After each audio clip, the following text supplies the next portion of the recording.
Pendirian. Ini yang saya tidak suka omongan orang yang tidak pendirian. Iya, ini saya tidak mau mendebat Romo. Saya hanya ingin Engkau tidak bisa mendengar mendebatkan pandangan. saya bebas. Iya, Hanya saya mau saya ingin. standing posisi mau mana nih Vilo. Berarti tema yang kan begini, dingin panas. Berarti saya ini mau diskusi dengan orang yang tidak panas tidak dingin. Engkau bisa putar balikan saya nanti. Tidak, saya kan Protestan. Kalau saya mau serang ateis, tidak, saya kan Protestan. Saya bilang Protestan, tidak, saya masih setengah ateis. Berarti nanti Om hanya main di situ. Tidak bisa, harus punya standing position. Iya kan Pak Romo tadi kan bilang bahwa tidak pernah selesai Pak bertanya. Bilio dimaksudkan sama Tapi Romo. ya sudahlah. Oke, Pak mungkin. Bilio tuh mau menggunakan standing position mana sebagai seorang Protestan ya maka Protestan total. Jadi ketika nanti berdiskusi nggak lari ke sana kemari gitu loh. Ya ini kan saya begini, kan saya begini. Hai, capek kita. Iya, tapi kan saya banyak kali masuk room Katolik, saya menyerap pemahaman Katolik. Sehingga saya tidak memahami tadi seperti patung Mungkin yang kah? Romo katakan kan. Saya tidak setuju. Saya setuju dengan Romo bahwa idolatri itu bukan soal patung. Hmm. Artinya kan ada bagian-bagian tertentu yang saya serap dan dalam Yang pemahaman tertentu dibuang. Nah itu dia maksud kita. enggak, kan Maksudnya saya belum begitu. sempurna. Pemahaman ini kan berkembang dengan masuknya pemahaman yang lebih luas kan membuat akurasi pemahaman. Aduh, Berarti Om begini ini Pak Bilio. tidak panas, Aduh, tidak dingin. Om Sulit, tidak panas, sulit. tidak dingin. Nggak bisa. Iman kan faith seeking understanding kan Nah, itu yang kata. dimalesin Pak, itu yang dimalesin. Nanti kalau apa-apa, nanti kan pemahaman tuh berkembang. Kenapa saya masuk jadi berkelahi begini? Om ini belum berkembang, Om Vilo. Om Vilo kan Saya antara hanya- Protestan dan ateis, berarti belum berkembang, Om Vilo. Belum sampai sekarang belum berkembang. Saya masih anak-anak lah, karena saya baru benar-benar memahami aliran yang gereja saya itu baru ketika COVID kemarin. Saya baru tahu. Oke, saya alirannya Calvinis. apa, Pak? Om Vilo, alirannya apa? Sekarang sudah tahu kita standing position, alirannya apa nih, Pak? Calvinis. Tadinya saya pikir ada kehendak bebas. Lalu saya ketika COVID saya ternyata Calvinis. Oh ternyata saya juga setuju. Calvinis tidak ada kehendak bebas, Pak. Kehendak Kita bebas. tarik Tidak tambah ada lagi. kehendak bebas karena double predestinasi sudah ditentukan Pak di Filo, sana dan di sini. jujur aja deh Pak Filo ini tadinya memang dari prosesan Calvinis, tapi beliau ini juga akhirnya memisahkan diri dari Calvinis yang utama di sana itu. Dia ada gereja sendiri, tapi ya itu Calvinisnya juga nggak full nih mau di Calvinis. Gitu aja Pak Filo, jujur aja lah. Kita udah tahu lah siapa Pak Filo. Iya saya bilang. Berarti Om Vilo tadi bilang antara ateis dan Calvinis, saya tambah bingung lagi. Sebab Om Do bilang dia keluar dari Calvinis buat dia punya gereja sendiri. Ini tambah bingung lagi Om Vilo ini.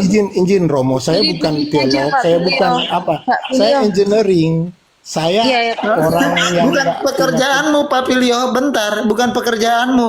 Tapi pandangan teologimu apa? Pandangan teologi gitu.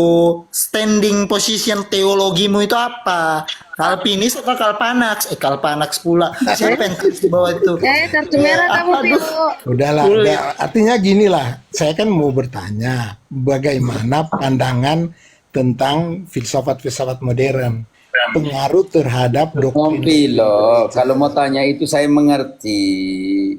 Yang saya tanya tadi, yang bertanya ini dia punya posisinya di mana dulu?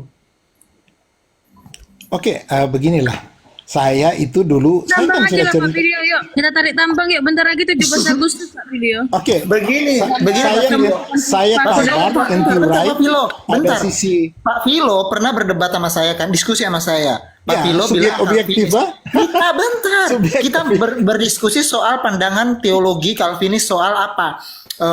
Double predestinasi. Gitu kan? Itu udah jelas itu. Jadi Ya, pandangan saya gimana? Bisa dong Pak dengan percaya diri Bapak bilang ke Romo bahwa Romo, saya Calvinis, saya seorang Calvinis. Begitu. Oke, pandangan double predestinasi saya seperti apa? Aduh, bukan tanya itu maksudnya. Ya, bukan. Enggak, kan si Tio Maksudnya itu Pak ngomong Vilo bahwa punya ini bingung ya. Don cross ya. Silakanlah, komen lah. Tadi belum selesai, maaf ya. Oke, Om Don. Enggak mungkin apa-apa. saya Silakan mungkin aja. nggak bisa. Oke, begini saja Romo. Saya Protestan. Silakan jelaskan pertanyaan saya. Oke. Karena terlalu banyak aliran, makanya saya harus tahu dulu standing position dari Protestan ini yang mana nih. Karena Calvin lawan ke Luther, Luther lawan ke Zwingli. Jadi sekarang saya harus tahu standing dulu Adventista berbeda standing posisinya, lalu karismatik standing posisinya iya. berbeda. Makanya sekarang saya mau tahu Pak Philo punya standing position sebagai apa nih? Protestan kan juga ada yang apa yang di gereja Inggris itu kan gereja. Aduh, Anglikan. saya dengar N.T. Wright juga. Grup aja lah Pak Mang Pilio. Serius. Lebih enak N.T. Wright tahu pandangan N.T. Wright. Dia kan Protestan juga. Tapi bukan mereka punya, yang saya tanya itu Bapak punya. Buat Iya apa saya mereka dengar. punya? Iya kan mereka kan magisterium saya. Saya belajar dari Oh, mereka. sejak kapan mereka jadi magisterium? Sejak kapan Protestan ada magisterium? Nah, Ini sudah tambah makanya parah lagi, sudah campur Katolik juga nih. Makanya gitu kan kita harus ada Pilio apa, magisterium itu panutan pengajar kita. langsung Pak Pilio, bukan yang baru datang-datangan ngaku-ngaku pengajar. saya cocokologi. Kan bagaimana saya memakai istilah itu? Rusak kalau gitu. Aduh Tuhan ya. Tahu saya ini. Pak Philo, umur begini masih belit-belit bagaimana Pak Philo? Bukan belit-belit. Saya kan mau bertanya pada Romo. Romo tidak mau menjelaskan. Makanya saya mau tanya, yang bertanya ini dia punya standing posisinya seperti apa dulu? Oke, saya pilih Protestan. Lalu tanya lanjut. Dia pakai pilihnya di sini ya Pio. Tapi Protestan aliran apa? Santai saja Pak. Makanya Protestan itu kan banyak. Bukan, Iya makanya aliran apa? Begitu banyak itu. contoh lah. Di misalnya Pakai di contoh gereja, lagi gereja ini saya. bagaimana? Aduh, Gini Pak Romo. contoh Aduh. Pak, perjelas dulu pandangan Protestantisme itu. Baru naik lagi, aku pusing aku nanti. Tadi barusan dia mau jelasin dari gereja dia, barusan Vio jadi potong. Dia barusan bilang. Udah dipotong. Enggak, dia bilang tadi bilang pandangan gereja saya baru bilang begitu tadi dia. Dia mau ngomong tadi. Sebagai contoh tidak, Om Don dia bilang sebagai contoh. Sebagai contoh lagi. Ya sebagai contoh sebagai dia sebenarnya itu Romo tadinya dari apa ya sebetulnya namanya lah dari Gebim tapi dia pecah lagi itu karena begitu. karena dia nggak setuju dengan beberapa ajaran dari sana akhirnya punya gereja sendiri. Oh sekarang dia punya gereja sendiri, tetapi tadi Pak Don dia bilang dia antara ateis dan Protestan, jadi bingung Dia juga nanti. nggak itu emang saya pusing juga kenapa sih nggak mau jujur aja itu saya pusing emang dia Pak Palio ini. Aduh. Izin naik ke Pak Pilio, aku izinkan naik, tapi perjelas dulu pandanganmu. Kalau kemarin kau jelas itu Calvinis, gitu. Itu udah aman itu. Nah sekarang Tapi aduh nggak jelas sekarang sih. pasti bukan Calvinis lagi, nanti hari ini berarti beda gitu. Mau ku desak kau seperti kemarin, tapi ada Romo. Aku harus sopan. Ya, kan. Ya sudah dia bilang ini yang keempat kali tapi dia turun waktu itu karena standing posisinya tidak tahu, makanya jangan sampai dia main-main kita nanti. Kenapa? Karena nanti kita bilang dia Protestan, dia tidak. Saya masih setengah ateis. Kalau dia ateis, dia tidak. Saya sudah setengah Protestan. Kan nanti main-main, tidak panas, tidak dingin. Justru dalam Wahyu 3 ayat 15 selanjutnya itu, saya tidak mau kamu panas atau dingin. Kalau kamu masih panas atau dingin, saya akan muntahkan kamu. Orang yang kukasihi, orang yang kukasihi, kutegur dan kuhajar. Berikanlah hatimu dan bertobatlah. Tuhan mau kalian punya posisi panas ya, dingin ya dingin. Ayo, Mina. Ayo lagi, Mina. Wahyu 3 ayat 15 selanjutnya sampai dengan 19.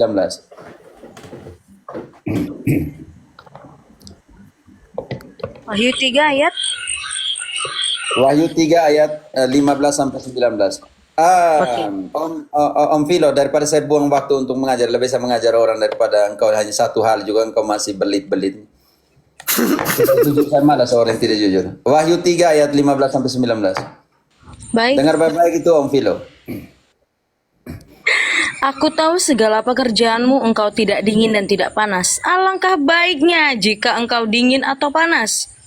Jadi karena engkau suam-suam kuku Pak Pilio, dan tidak dingin atau panas, aku akan memuntahkan engkau dari mulutku. Aduh. Karena engkau berkata, Aku kaya dan aku telah memperkayakan diriku dan aku tidak kekurangan apa-apa. Dan karena engkau tidak tahu bahwa engkau melarat dan malang, miskin, buta dan telanjang, kejamnya, maka aku menasihatkan engkau, supaya engkau membeli daripadaku emas yang telah dimurnikan dalam api, agar engkau menjadi kaya dan juga pakaian putih, supaya engkau memakainya agar jangan kelihatan ketelanjanganmu yang memalukan. Dan lagi minyak untuk melumas matamu, supaya engkau dapat melihat. Barang siapa kukasihi, ia kutegur dan kuhajar. Sebab itu relakanlah hatimu dan bertobatlah. Jangan panas, jangan dingin, Om Philo. Standing position penting sekali.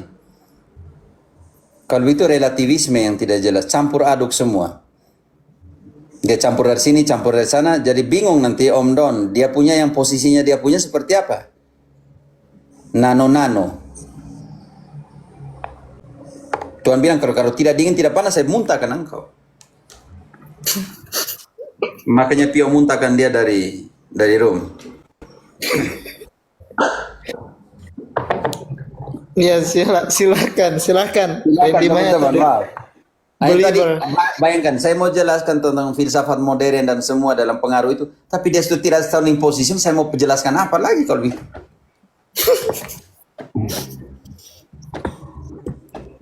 Silahkan, The Believer.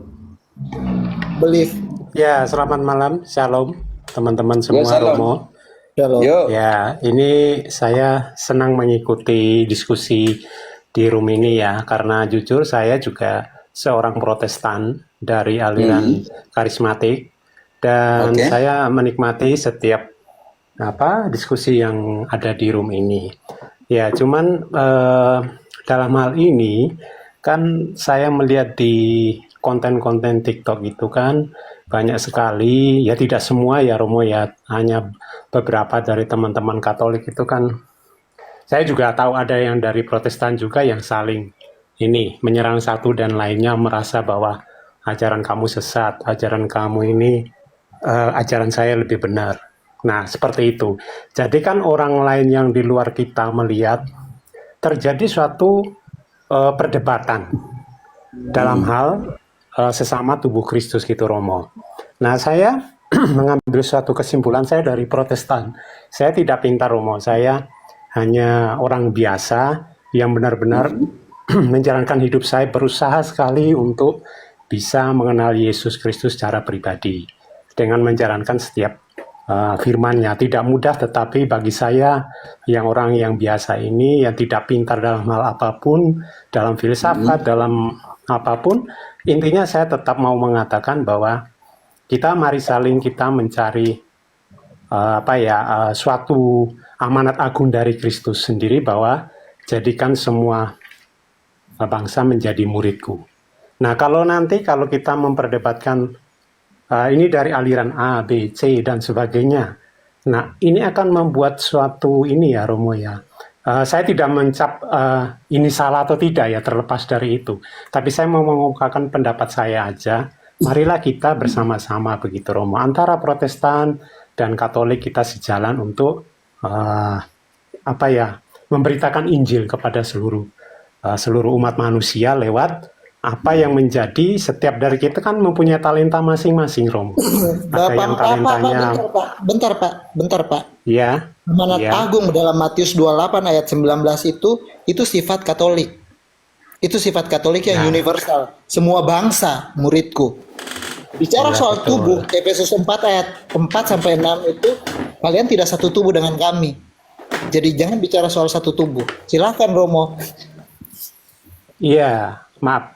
Jadi di sini kita tinggalkan dulu siapa yang benar, siapa yang salah. Itu loh, Pak. Kalau kita mau mencari, mungkin dari Bapak Padre Pio kan Katolik yang istilahnya Katolik murni. Sedangkan kita yang Protestan, ya saya juga Protestan yang murni. Nah, kita dudukkan dulu. Maksudnya ego kita tinggalkan. Jangan merasa bahwa itu punya Katolik. Tidak. Protestan pun mengakui itu. Masalahnya bahwa Pak, kitab yang kamu kutip itu dari Katolik, itu yang menjadi permasalahan Pak. Ya, Iya, itulah yang menjadi gitu. kita tidak bisa bertemu di satu titik kalau merasa mengklaim bahwa itu punya Katolik. Bukan klaim Pak. Fakta sejarah Ya itu. ini tadi Mbak bilang tadi bahwa itu sejarah, oke.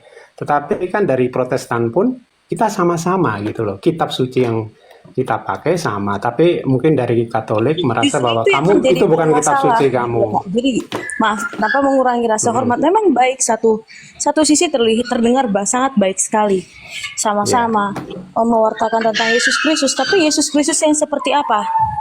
Yesus yang mengatakan bahwa ada manusia yang ditetapkan masuk surga dan neraka, atau Yesus yang mengatakan bahwa dia adalah malaikat penghulu, atau Yesus yang mengatakan dia adalah suatu Allah, atau Yesus yang mengatakan bahwa dia itu hanya manusia biasa, atau Yesus yang mengajarkan bahwa berbuat baik saja, atau Yesus yang mengajarkan hanya iman saja, atau Yesus yang mengajarkan banyak sekali. Yesus yang Ya, di Protestan denominasi, Pak. Makanya ya itu yang gini. menjadi permasalahannya, Pak. Ya, Kitab yang ya diambil dari paham. Katolik, tapi Yesusnya diinterpretasikan dengan berbagai hal. Ya, begini ya Mbak ya. Ini saya awam. Saya makanya belajar juga di sini. Kita bukan berdebat ya, tapi kita berdiskusi. Kalau berdebat kita akan mencari siapa yang benar, siapa yang salah. Ah, punya kamu sesat, punya saya enggak. Itu berdebat. Dan itu tidak akan ada ujungnya. Di sini mari Bertanya kita aja, kalau mau sama-sama. ada yang mau ditanyakan, silakan tanya ke Romo. Untuk Iya, memvalidasi argumentasimu dengan dasar biblis, silahkan tanya ke Romo. iya. Begitu. Ini saya masuk dulu ya Pak ya. Habis itu nanti saya tanya. Ini karena Mukadimahnya menjawab terlalu pertanyaan. banyak, Pak. Mukadimah Begitu. terlalu banyak, gitu. Hmm. Ya, Silahkan. intinya saya gini, Pak Romo, saya mau menanyakan bahwa mungkin kita cukupkan dalam hal kita mencari pembenaran dalam tanda kutip bahwa Protestan itu salah dan Pak, Katolik itu hati-hati dengan benar. kata Iya, pembenaran. Di sini bukan cari pembenaran, di sini cari kebenaran. betul. Jadi Bapak Ya, tadi bilang kami mencari pembenaran. Di mana itu? bukan, Saya tidak pernah bukan. statement bahwa Katolik mencari pembenaran. Ya gini, mohon maaf Romo kalau saya lancang ya. Jadi menurut Romo, kita yang Protestan ini apakah tidak mengakui Yesus sebagai juru selamat dan apakah kami sesat? Itu Oke, mohon pertanyaan penjelasan dari seperti Romo. itu. Iya, Oke, iya. pertanyaan saya. Mm-mm. Karismatik lahir tahun 1906.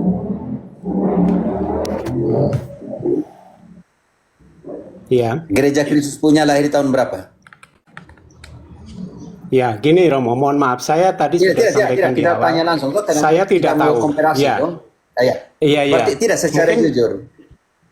mungkin Karismatik Romo lahir bisa tahun berapa? Kan Bapak sampaikan. bilang Bapak dari karismatik, kita mau langsung dari sedikit historis. Karismatik lahir tahun berapa? Iya, saya tidak tahu Pak itu, jujur saya. Berarti Karena saya Bapak memang, cari tahu dulu tentang karismatik. Setelah iya, itu datang ke sini bawa informasi. Oke, teman-teman, saudara dan saudariku yang terkasih. Pertanyaan saya, karismatik baptis dewasa.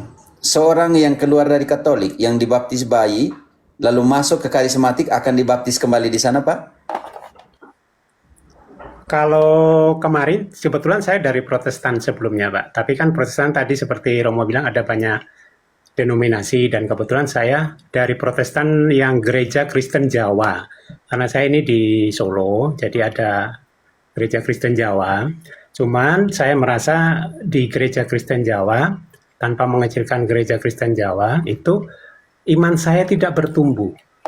Iman saya tidak bertumbuh karena mungkin secara liturginya kurang membuat kalau Oke, orang itu dari bersemangat. Ya, segi ini, ketika Bapak bilang, ketika saya ada di Kristen Jawa, iman saya tidak bertumbuh, dengan iya, sendirinya Bapak sudah mengeritik Kristen Jawa. ya Lalu bukan sekarang Bapak mengkritik. datang naik di room ini supaya kita tenangkan dulu, kita diam dulu, kita jangan omong ini. Ternyata Bapak baru mengatakan statement bahwa mengeritik Kristen Jawa, iman Bapak waktu di Kristen Jawa tidak bertumbuh, dengan sendirinya Bapak sedang mengeritik dalam pengertian itu. Jadi Bapak sementara mengeritik di room ini, ketika kita diamkan dulu, jangan dulu ini, jangan dulu itu. Ternyata Bapak sedang mengeritik Kristen Jawa bahwa iman Bapak tidak bertumbuh.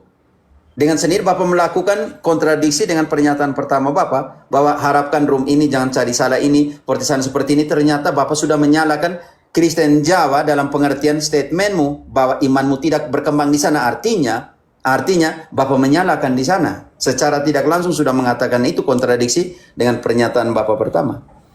Ya, oke, saya jawab ya Romo. Jadi saya tidak mengkritik GKJ. Itu kan istilahnya setiap orang itu punya yang namanya Ya, pandangan Bapak, atau tidak. punya Ketika Bapak bilang, ketika masih di Kristen Jawa, iman Bapak tidak berkembang di sana, artinya Bapak secara tidak langsung tidak mengkritik?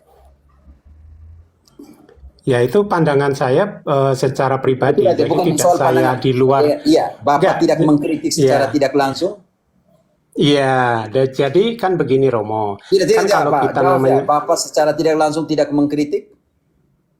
saya mengkritik Oh, kalau begitu sekarang kenapa Bapak datang sini mengkritik secara kami? pribadi. Diamkan dulu. Ya, secara kritik itu bisa langsung dan tidak Ya. langsung, Pak. Ya, kalau saya datang di room ini bukan mau mengkritik, Pak, tapi sama-sama saya pengen belajar juga dari Ya, teman-teman tadi kan Bapak Katolik. bilang statement kita diamkan dulu, kebenaran, pembenaran dan semua. Sebenarnya Bapak sedang melakukan kritik secara tidak langsung juga. Ya, terlepas dari itu, saya sendiri tidak menganggap itu sebagai sesuatu hal yang membuat saya menjadi tidak benar juga, karena kan setiap orang berhak, toh, Pak, dalam hal apapun. Ketika dia Bapak punya meninggalkan Kristen pandangan Jawa gitu loh, artinya Pak. dan masuk ke karismatik artinya Kristen Jawa tidak benar bagi Bapak. Benar, tetapi dalam hal ini mungkin tata caranya yang tidak membuat kita semakin istilahnya apa ya, kalau orang itu mencari sama-sama Mencari ajarannya sama. senang-senang. Liturginya, Pak. Bukan Bapak- senang, Pak. Bapak, orang tidak cari liturginya, orang cari kebenarannya. Kebenaran tetap ada, Pak. Tetapi caranya kita, setiap Ketika orang engkau kan keluar begini, dari Pak. sana, engkau telah meninggalkan kebenaran Gereja Kristen Jawa, dan engkau pakai sekarang yang hidupnya adalah kebenaran liturgis yang engkau cari. Ya, kalau menurut saya bukan liturgisnya juga, Pak. Liturgis itu kan Tadi semacam bilang tata liturgis, cara sekarang bilang saja. bukan lagi. Aduh. Sebentar, Romo. Mana saya mau percaya yang mana nih? Bentar, Romo. Tadi kalau liturgis itu kan istilahnya tata cara kita melakukan ibadah. Itu Ya, kan yang mungkin dicari saya tadi secara- kan di Jawa, di Kristen Jawa tidak ada, makanya Bapak cari karismatik. Begitu alasan tadi. Atau kalau saya tidak salah ya, Pio? Iya, Pak. Iya, gini. Begini, Romo.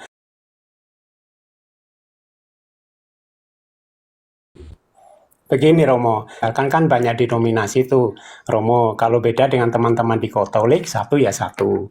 Nah, ini juga kan di Protestan banyak denominasi dan kita boleh kok. Maksudnya Dari mau semua kemana yang kita denominasi diterima. mana yang benar, Pak?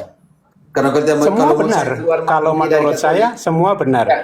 Semua semua benar. benar. Karena berarti Begini, itu Romo. relativisme. Kebenar itu hanya satu, Pak. ya, makanya kalau namanya kebenaran itu, kalau menurut pemahaman saya yang tidak subjektivisme. pintar ini, Romo, jadi Berarti bukan. kebenaran Menurut subjektif, saya, Pak. Kebenaran bentar, Romo, menurut saya saya itu kebenaran lanjutin dulu, subjektif. Romo. Ya, boleh, Romo. Nanti saya sampaikan dulu. Izinkan saya berbicara sebentar. Jadi kalau menurut saya, Romo, bagi Tapi saya, macam ini sudah bicara banyak sekali tadi.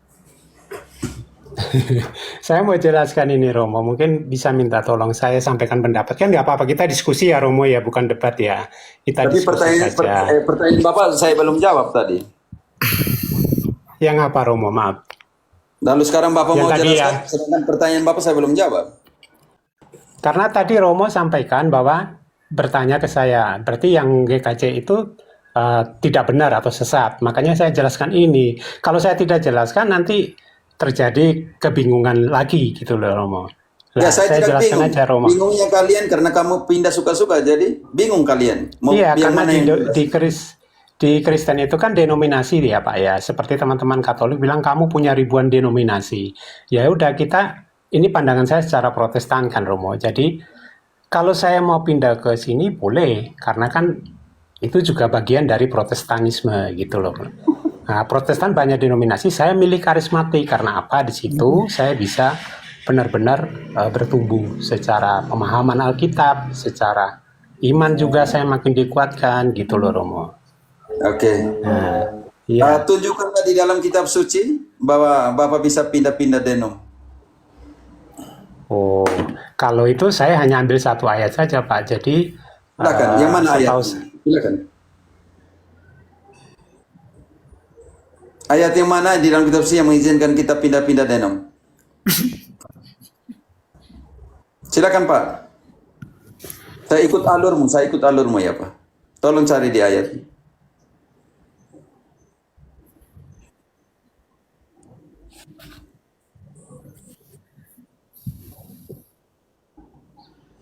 Aduh. Buka Google, Pak. Masih cari ayat. Bahwa di dalam kitab suci orang bisa pindah denom.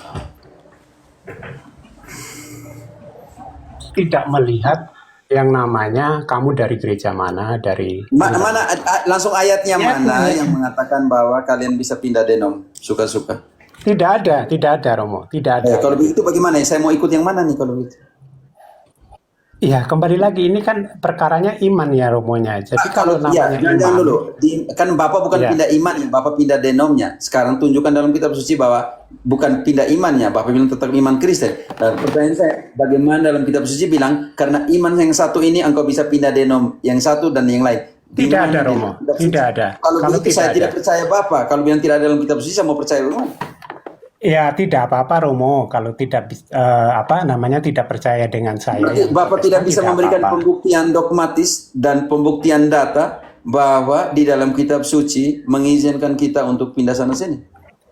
Ya begini Romo, jadi saya memang sudah saya sampaikan, saya tidak ahli Alkitab, tidak ahli sejarah, tidak ahli dalam hal itu. Maksud saya begini, kalau di dalam kitab suci tidak ada pernyataan bahwa kita boleh pindah denom dan Bapak pindah denom suka-suka, artinya Bapak sudah tidak biblis. Gimana Romo? Maaf. Di dalam kitab suci kan tidak ada bilang pindah denom sana sini tetap imannya sama, bisa pindah denom. Kalau begitu bagi saya Bapak tidak biblis. Kenapa tidak sesuai dengan yang ada dalam kitab suci? Ya, enggak apa-apa Romo. Kalau Romo bisa sampaikan itu kepada saya seperti itu tidak masalah. Tetapi satu hal Romo, mungkin ini harus closing statement saya juga. Jadi buat saya tidak peduli itu mungkin dari teman-teman Katolik, Kristen atau yang lain dari Muslim dan sebagainya yang mengatakan bahwa kita sesat tidak masalah. Justru yang sesat dari kita juga kan banyak. Tapi saya percaya pada Kristus, pada Trinitas, pada Bible yang saya imani. Itu saja Romo. Masalah nanti bilang kita sesat, yaitu pandangan manusia saja. Trinitas seperti apa yang dipercaya? Trinitas Allah Bapa, Putra, dan Roh Kudus. Oh begitu. Tapi tugas dari Trinitas yang diberikan kepada kita itu apa? Ya kalau pemahaman saya itu kan Trinitas itu Allah Bapa. Dunia ini di apa ya? Tidak, bukan soal itu. Apa tugas kita yang dimandatkan oleh Trinitas? Ya, jadikan pertama ya tugas. Iya, ya gini Romo. Kalau secara Trinitas tugasnya adalah ya menyampaikan kabar baik. Roh Kudus membantu kita memberi pemahaman atau rema daripada firman itu lewat hati kita. Itu Roh Kudus bekerja. Oke, sekarang kemudian Bapak, saya mau tanya kita pakai data biblis, nanti saya tanya, oke. Mina bantu dong, Yohanes 20 ayat 21-23. Nanti saya mau tanya tugas yang harus dijalankan oleh kita semua. Iya. Lebih baik lagi sih Pak Belibet ya yang bacanya. Oke, Yohanes 20 ayat 21 sampai dengan 23. Begini bunyinya. Maka kata Yesus sekali lagi, damai sejahtera bagi kamu, sama seperti Bapa mengutus aku, demikian juga sekarang aku mengutus kamu. Dan sesudah berkata demikian, ia menghembusi mereka dan berkata, terimalah Roh Kudus. Jikalau kamu mengampuni dosa orang, dosanya diampuni.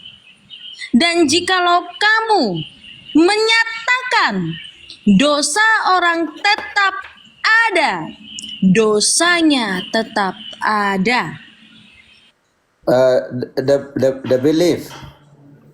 Di sini ada mandat ritual Maha Kudus. Seperti Bapa mengutus aku mengutus kalian. Terimalah Roh Kudus. Barang siapa kamu ampuni dosanya, dosanya diampuni. Di sana ada pengakuan dosa untuk diampuni dosanya. Di karismatik. Pengakuan dosa tetap ada, itu pribadi, Romo. Kemana? Sifat Ke pribadi siapa? kita langsung. Ke siapa? Kepada Allah, Yesus. Aduh, berarti sudah bertentangan dengan Tritunggal di sini. Di sini diberikan kepada para rasul untuk mengampuni dosa. Barang siapa kamu ampuni dosanya, dosanya diampuni. Bukan langsung kepada Tuhan Allah. Berarti Tritunggal yang di sana berbeda dong dengan yang ada di kitab suci.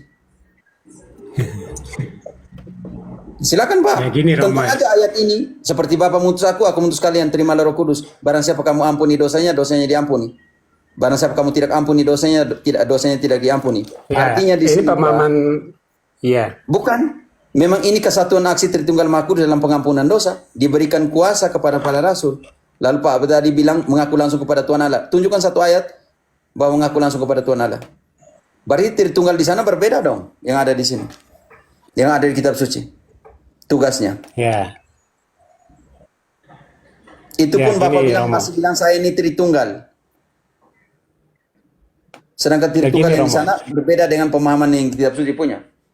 Salah satu contoh Ya, saja. kalau Alkitab Protestan kan juga Oh ya, silakan baca Alkitab Protestan, baca aja. Yang sama atau tidak? Tolong gini, baca Romo. Alkitab Jadi Protestan. intinya bahwa pertobatan itu kan dari hati kita. Apa saya bukan Kemudian omong tentang pertobatan, saya omong tentang kuasa pengampunan dosa adalah kerja Tritunggal yang diserahkan kepada para rasul.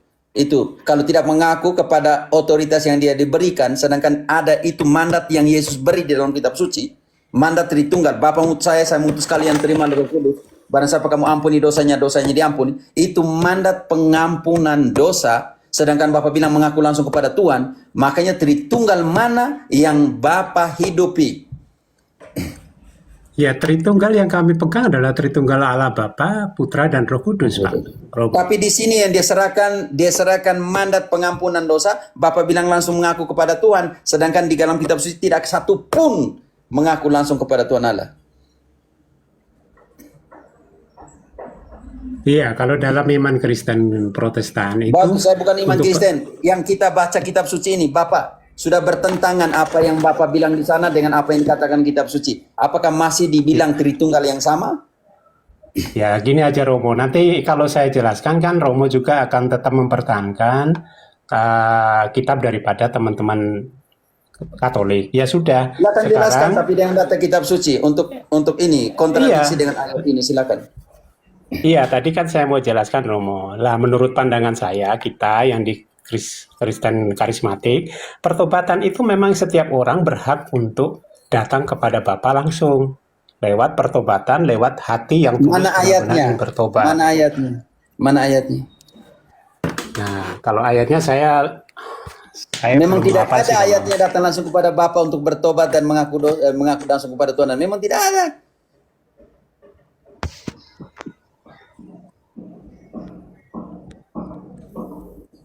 Mana ayatnya, Pak? Iya. Yang dalam tadi kan Bapak bilang tadi belajar banyak di GKI tidak kitab suci, tapi di karismatik baca kitab suci dan semua. Sekarang tunjukkan ayatnya bilang mengaku langsung kepada Tuhan Allah.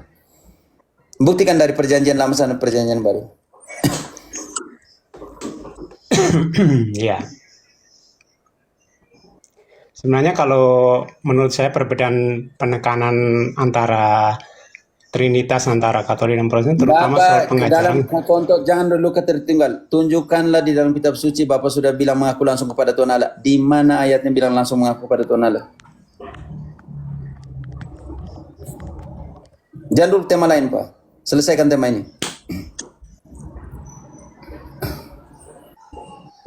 Mau contoh? Pembaptisan Yohanes Pembaptis. Mengaku kepada siapa? Mengaku kepada Yohanes Pembaptis. Mina, bantu dulu.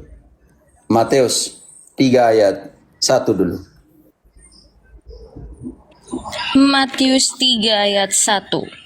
Pada waktu itu tampillah Yohanes Pembaptis di padang gurun Yudea dan memberitakan, "Bertobatlah sebab kerajaan surga sudah dekat."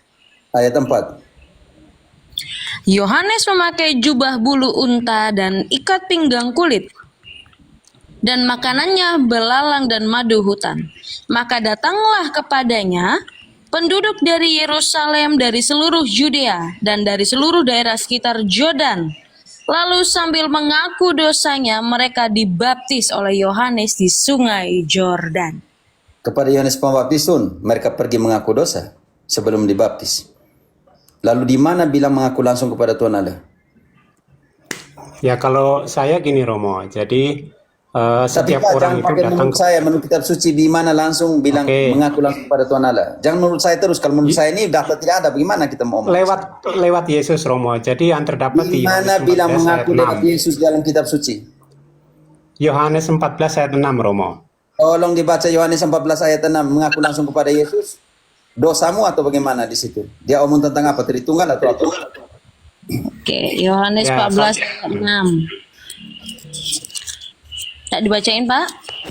Yo silakan. Monggo silakan. Ya. Oke, nggih, Mas. Yohanes 14 ayat 6. Kata Yesus kepadanya, "Akulah jalan dan kebenaran dan hidup. Tidak ada seorang pun yang datang kepada Bapa kalau tidak melalui aku." Nggak nyambung, Pak. Mana Bapak bilang pergi mengaku dosa langsung kepada Yesus di situ? Ya, memang secara dosa tidak ada, maksudnya pengakuan ya. Tapi ini kita datang langsung kepada Yesus.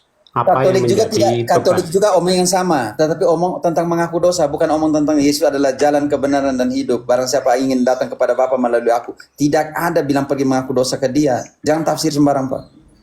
Maaf saya omong begitu, karena konteksnya beda. Dia bilang dia adalah jalan, maka semua mau ke Bapa harus lewat dia.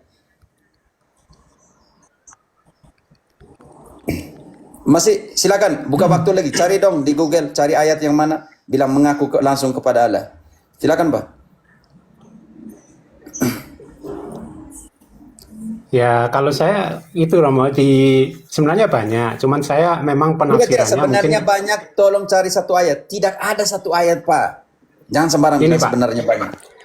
1 Yohanes 1 ayat 9 itu kan jika Oke, kita silakan. mengaku dosa kita, maka ia Allah. Yesus Maka ia yang di situ tidak bilang mengaku dosa kepada dia. Ayat itu berbunyi, jika kita mengaku dosa kita, dia yang setia.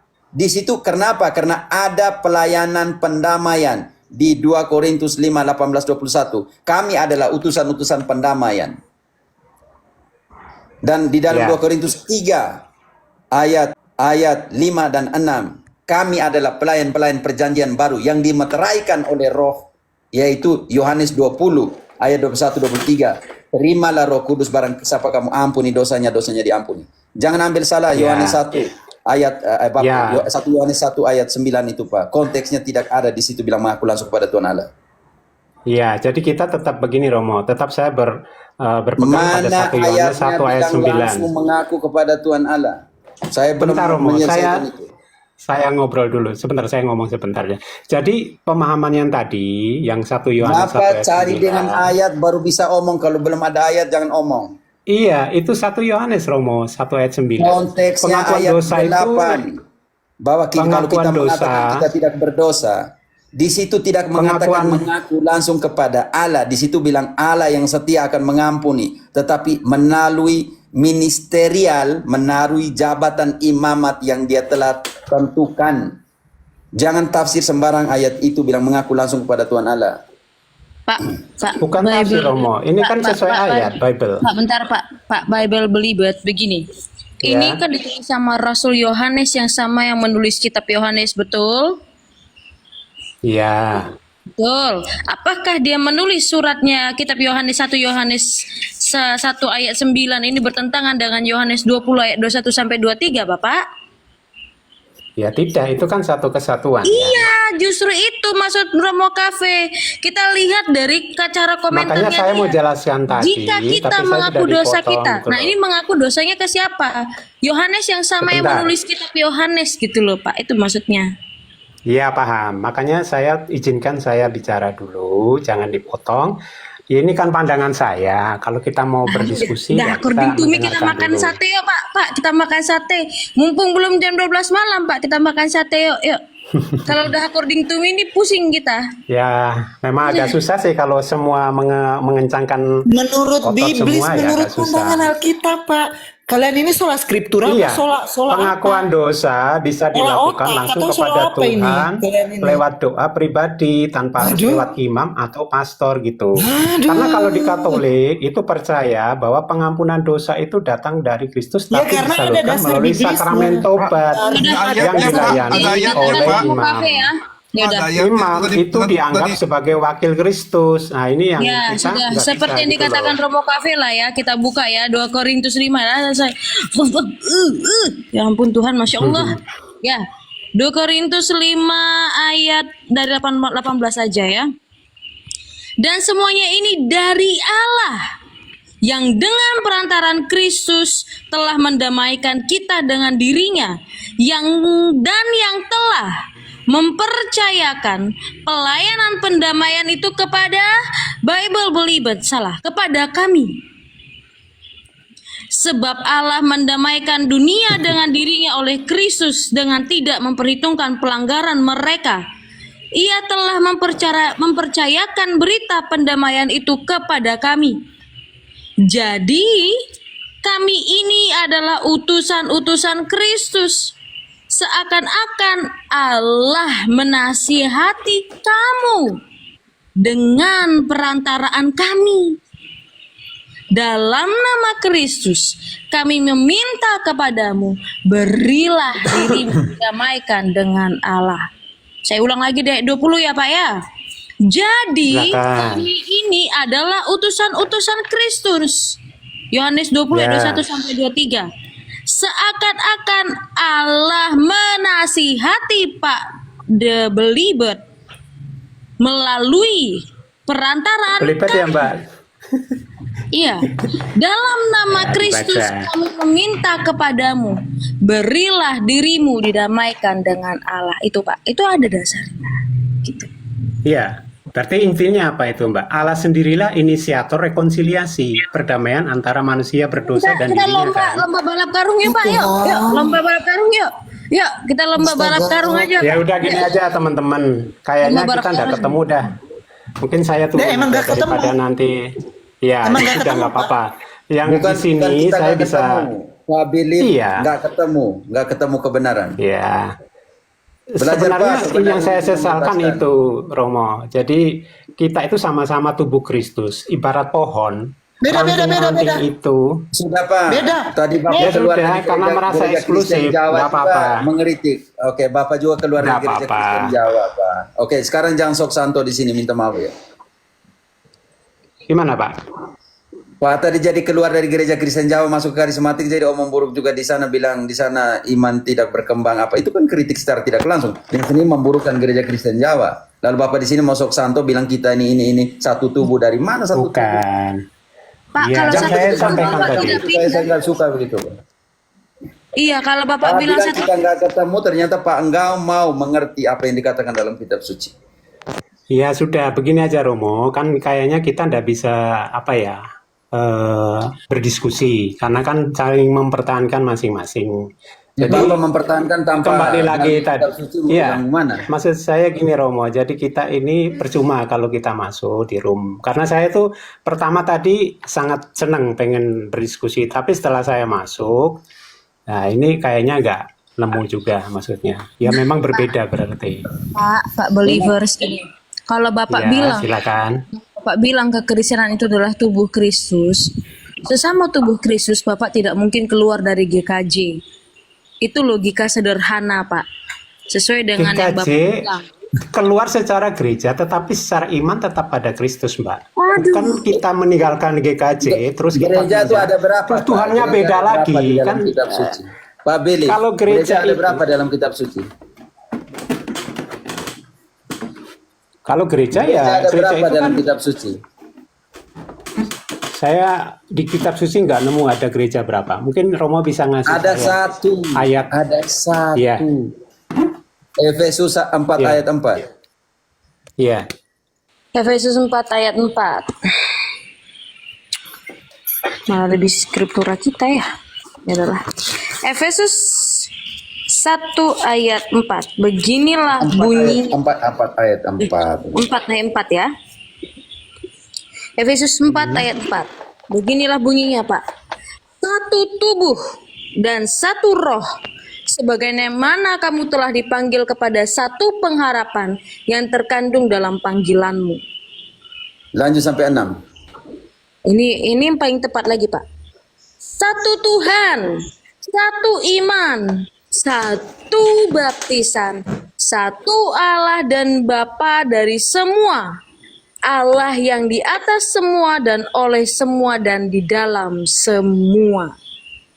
Di atas ayat 4 tadi bilang satu tubuh atau berapa tubuh, Pak?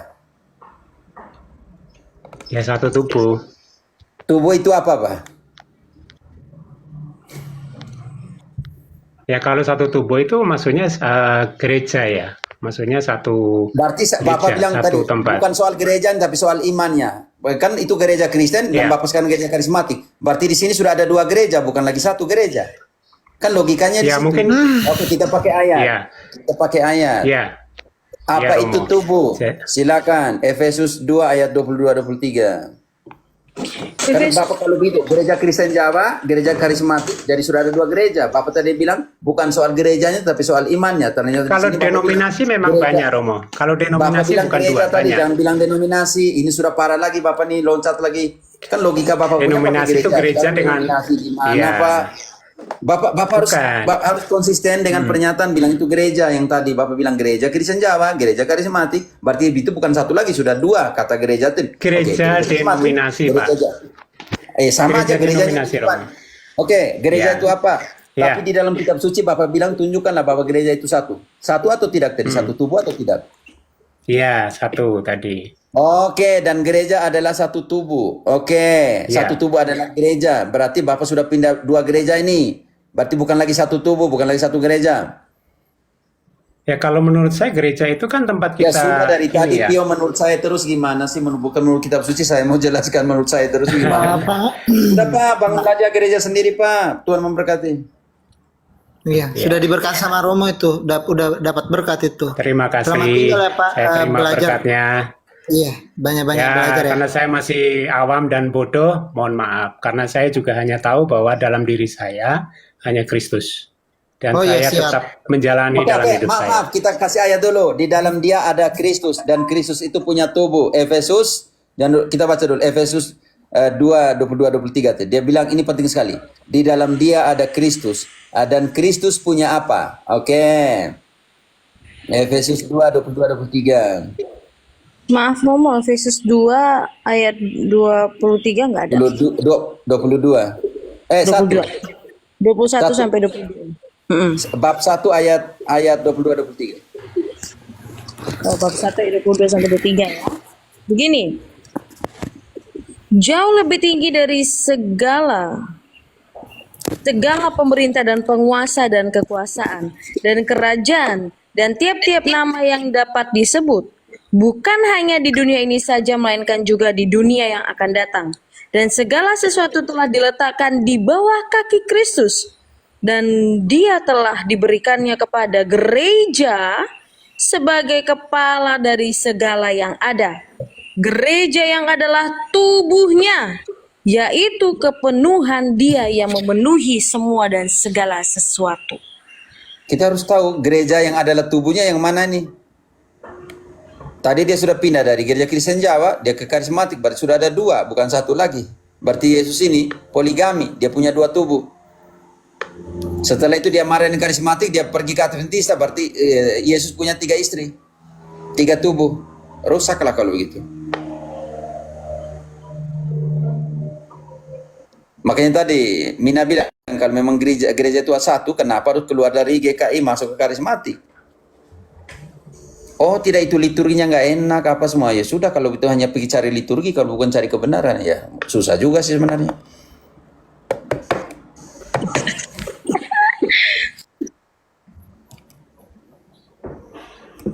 Oke, silakan Pio kembali. Silahkan, siapa ini? Randy kah Ferdi nih? Bingung juga kok. Kalian berdua lah, siapa cepat lah.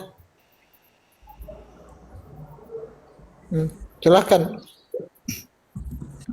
Salve, selamat malam. Selamat malam, Salve. Yo, malam. Bajaba Romo. Ada ke Bejawa Denale. Bejawa Bobo Romo, Bejawa Bobo. Mana isi bobo, miu nae. Wale. Mantap. Tinggal di mana le? Di Bobo memang di kampung Bobo. Di Kampung Bobo kena ya? Iya, ya. Di situ. Eh.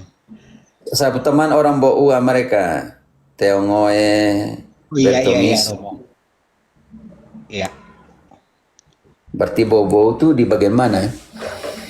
Bobo aslin Romo. Di kampung adat itu kah? Iya, betul. Di kampung Oh, Batu betul. Bobo. Iya, Kampung Bawah. iya. Saya orang Mombawa. Iya, Romo. Iya. Jauh isi Mombawa, Prokilaja le. Caca beo Romo, caca beo. Proki laca. Mantap. Ya. Kampung orang. Ini ada Marni juga di bawah nih. Iya. Oh, di bawah STM kena ya. Oh, terus ke bawah ke STM di situ ya. Iya, terus ke pom bensin Romo. Di pom bensin Bobo. Iya. Berarti jalan keluar ke Soa, Kabai. Iya, keluar ke Soa. Ke Soa. Iya. Sekarang yang lebih ramai dia kalau keluar ke Soa yang Iko Naru dia sudah kurang ramai, dia ikut jalan tengah, di rada ke bawah. Arah Oh, dia ke ikut bandara. situ, bukan lagi ikut ini penggalian pasir. Tidak. Sudah tidak Romo, itu hanya bagian mengego boba dengan di arah ke Bejawa Utara. Tapi ini Oh, dia lewat situ. ya, Ikut kalian semua, ikut jalan tengah. ikut jalan tengah. Oh, malu. Oh, berarti, kalian jam berapa? Just jam 11 itu Iya, saya ada dengar dari tadi Romo. Mm-mm. Iya Romo, kadangkala itulah. Kadangkala mereka kalau berdebat, berdiskusi yang santun dengan kami kaum umat awam, kadangkala mereka bersilat lidahnya bola balik. Tapi ini malam kelihatan tanya Romo mau tanya fokus satu ayat mereka lompat lain, makanya kelihatan mereka yang pusing sendiri Romo. Payah apa kita kasih pusing sedikit, mereka kasih sedikit. Jadi kalau ya, tapi di Bejawa nih aman-aman Romo, aman. Hanya baru-baru yang pasca baru-baru, ya puji syukur ada seorang dokter masuk pembaptisan di Proki Santo Yosef dengan dari Kupang, dari Protestan masuk kita dibaptiskan pada malam Paskah Romo. Terima kasih. Jadi orang pelan-pelan mau cari kebenaran. Iya. Karena dengan hati, dengan dia punya rasa kepercayaan, dia belajar dulu doa-doa harian, pas malam Paskah, dia dokter dari Makassar, dia baptis pada malam Paskah di gereja Santo Yosef. Ada 2 orang. Wow. Teman-teman, Bejawa itu keras ya, kami orang Ngada nih Katoliknya keras ya. Jadi agak susah juga agama lain untuk menguasai Ngada itu susah.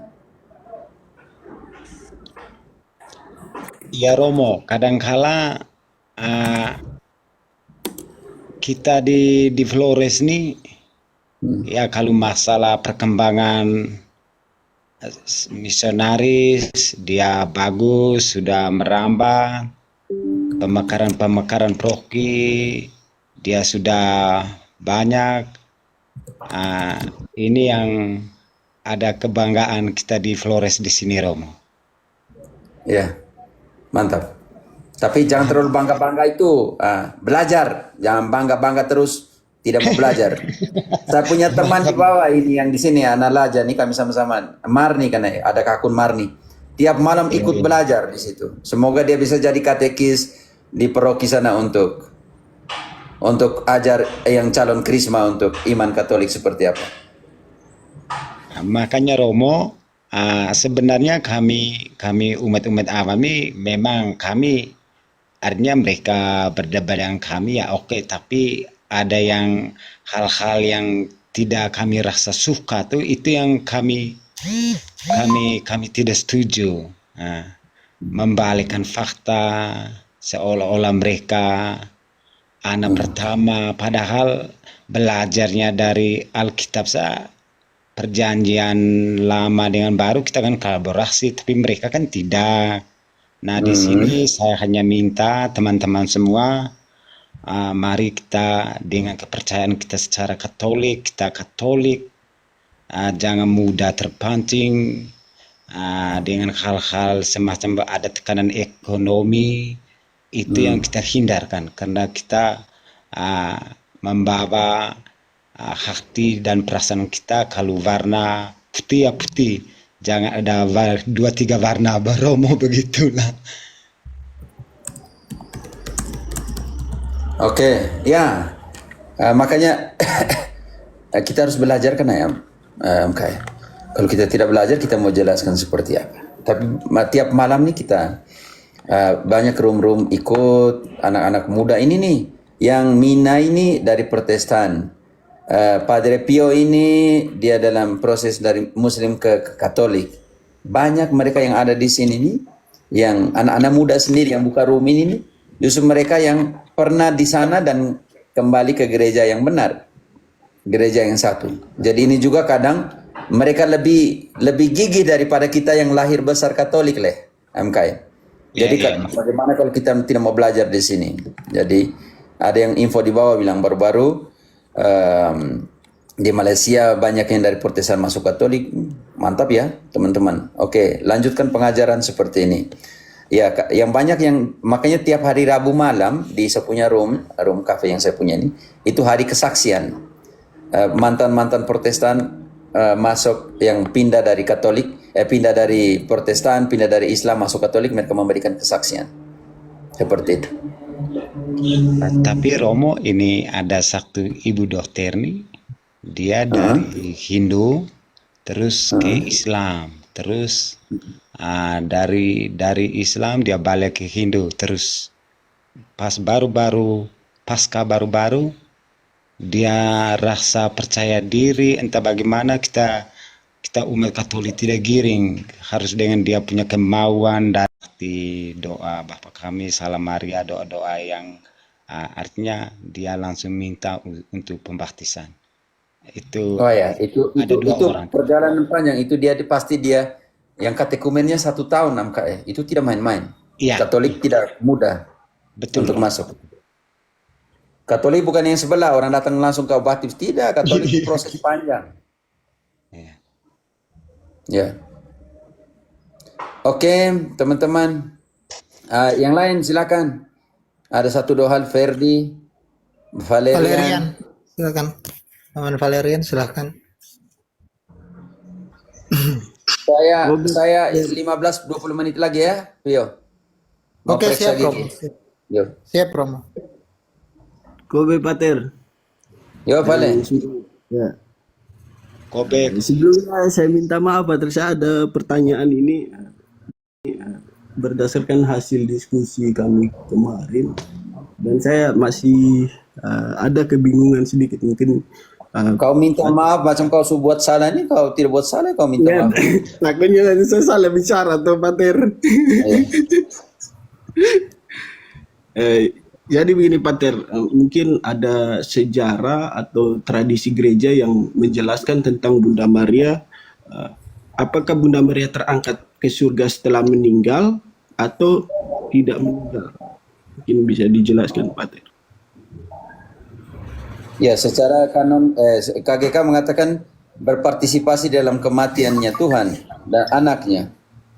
Jadi yang kedua, sangat jelas kalau kita buka di dalam Wahyu 12, Mina Wahyu 12 ayat 14, bagaimana Maria perempuan ini dibawa ke tempat yang telah disiapkan baginya secara biblis.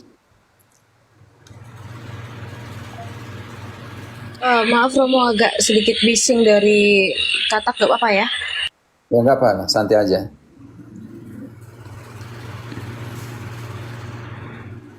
Wahyu 5 Wahyu, ya. Wahyu 12 ayat 14.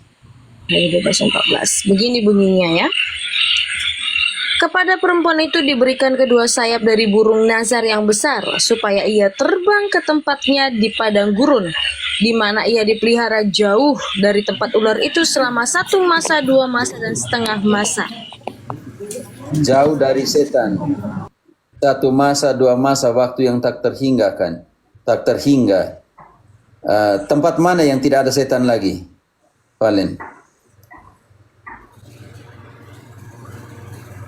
Di surga. Yang tidak ada iblis lagi. Di surga. Ke tempat yang telah disiapkan baginya, ayat 6.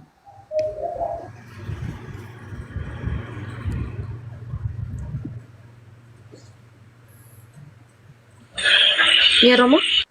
Ayat 6-nya. Ayat 16. 6. Oke. Perempuan itu lari ke padang gurun di mana ia telah disediakan suatu tempat baginya oleh Allah supaya ia dipelihara di situ 1260 hari lamanya. Oke, perempuan dibawa ke tempat, ke padang gurun untuk dipelihara 1000 tak terhingga dalam nomor Yahudi kitab suci, dan dia dibawa ke sana dengan cara diberikan 2 sayap dari burung nasar yang besar. Valerian, kalau mereka bilang Maria diangkat ke surga tanpa dokumen, tanpa data biblis, itu saya pikir mereka harus belajar baik-baik. Tetapi dalam KGK mengatakan bahwa dia berpartisipasi di dalam kematian Kristus.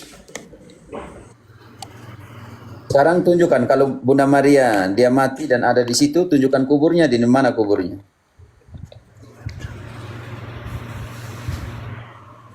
Engkau pernah dengar bilang ada kuburan Bunda Maria dan dia ada di sana, jasadnya?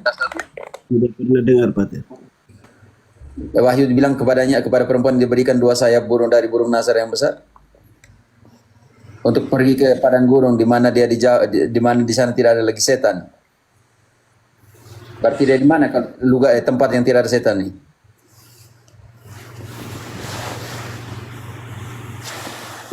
Tempat yang tidak ada setan mana? Di surga, Pater, yang tidak Ya, ada selesai. Tidak usah repot dengan mereka yang bilang Bunda Maria dia punya kubur di mana, matinya di mana, dia diangkat sebelum mati, sesudah mati, itu urusan kemudian. Urusan Bunda Maria sudah ada di sana, ya titik. Oke, Pater. Saya satu pertanyaan lagi, Pater. Yo. Apakah Bunda Maria Kadang kita jadi Protestan, tanya seperti ini, hati-hati ya engkau. Tanya seperti ini kau jadi Protestan nanti. saya jadi pendalaman iman saya, Pater. Jangan sampai jadi pengaruh di luar lagi tanpa pemahaman tuh. Ini ada satu pertanyaan lagi, Pater. Tapi ngomong-ngomong, Pater, sering ke gereja kah Valeria ini? Ya, ini kita tanya dia. Nah, itu harus ditanya dulu itu. Kan orang naik keo itu. Ya, Veronica Yanti, Win, pakai logikanya pun bisa dijawab. Oke, silakan Valen. Apakah Bunda Maria sudah dipilih Allah sejak kekekalan atau setelah Bunda Maria dilahirkan, Pater? Dipilih atau dikarunia atau gimana? Nubuat digenapi. Waktu Yesus, nubuat tentang Yesus dari Kejadian, nubuat tentang Maria dari Kejadian, itu artinya di sana Bunda Maria sudah ada atau belum? Sudah, Pater, sudah. Yang kalau saya baca di Alkitab, nubuatnya ada tapi Bunda Maria belum ada di kitab Kejadian. oh iya. Waktu Yesaya ditulis tahun 500 tahun sebelum kedatangan Yesus, Yesus sudah datang waktu Yesaya menulis. Belum, Pater. Belum, karena itu perjanjian baru tanpa perjanjian lama itu tidak bisa, karena perjanjian baru adalah keganapan nubuat dari perjanjian lama. Sekarang kita bongkar bagaimana Maria menggenapi juga dalam konteks ini perjanjian lama. Dari Kejadian 3:15 keturunanmu dan keturunan perempuan ini. Lalu lanjutlah sampai Yesaya 7 ayat 14. Allah sendiri akan memberi tanda. Seorang perempuan muda akan mengandung dan melahirkan seorang anak yang akan kau berikan nama Emmanuel. Mulai nubuat-nubuat ini turun sampai di Maria. Di Lukas 1 ayat 26. Pada tahun ke-6, bulan-bulan ke-6, Allah mengutus malaikatnya Gabriel ke sebuah kampung untuk bertemu untuk bertemu dengan menjumpai seorang perawan, dan nama perawan itu Maria. Pertanyaanmu, sudah dinubuatkan dari perjanjian lama? Iya. Tetapi jangan bilang sudah ada, nubuatannya ada. Masa sih Bunda Maria lahir ribuan tahun, sudah ada di dalam ribuan tahun? Secara nubuat ada, tetapi Maria hadir di mana? Secara nyata hadir dalam perjanjian baru. Itu kalau pertanyaan seperti itu, atau maksud engkau terberkati ke ceritomene atau apa, itu yang pertanyaan saya. Ya, tim Hor dipersiapkan, ya nubuatkan untuk Ya seperti Pater, itu. yang sebenarnya yang saya pertanyakan, pada saat manusia jatuh ke dalam dosa itu ada di ayat 15 tadi yang Pater sampaikan. Engkau tanya Maria ada di situ atau tidak? Bagaimana Maria ada di situ? Sedangkan ribuan tahun di sana. Emangnya dia berumur ribuan tahun Maria? Saya rasa penjelasannya sudah jelas, Pater. Karena Engkau ada tanya itu- nubuatannya ada? Iya, nubuat ada, karena perjanjian baru adalah kegenapan dari nubuat perjanjian lama. Tapi jangan tanya Bunda Maria ada di dalam penciptaan. Nah, engkau nih. Yang ada dalam penciptaan Tuhan Allah kah? Ya, betul. Romo, lebih tepatnya itu kali ya Romo ya. Apa penjelasan kata kekaritomene itu. Iya. Yang itu yang kau maksud, tapi saya sudah jelaskan berulang-ulang kepada dia nih. Ya, kalau itu saya sudah paham, Pater. Karena Ah, ada sudah pertanyaan kemarin kan yang dipertanyakan tentang bagaimana Bunda Maria itu sudah ditentukan Allah sejak kekekalan, Nubuatannya. Oke. nubuatannya. Tapi di situ kan di Lukas bilang seorang perawan. Bagaimana perawan lahir dari kejadian sampai di perjanjian sampai dengan perjanjian baru masih hidup? Dia umur berapa kalau begitu? Ribuan tahun dia masih hidup. Gimana? Ya betul. Jangan sampai ada yang menuduh lagi ada 500 anak Bunda Maria di Iya, yang jangan sampai bilang karena kata saudara bilang Bunda Maria punya lebih dari 500 anak. Itu juga bahaya kan. Berarti kalau dalam 33 tahun Yesus lahir, umurnya 33 tahun, artinya berapa? Artinya Bunda Maria setiap tahun harus lahir 15,5 anak. Bagaimana? Waktu Yesus disalibkan juga Bunda Maria harus gendong 15 orang yang lahir tahun itu. Kan tidak logis. Iya betul. Begitu Valerin. Ya, saya sudah jelas, Pater. Terima kasih banyak. Ferdi ini lagi tanya kau nih, engkau sering misa tidak nih? Saya jujur pada Pater, kadang bolong-bolong, tidak setiap minggu. Ferdi yang kau nasihat dulu. Yos bere, ya tanya saja di bawah juta itu tidak apa. Teman-teman silakan.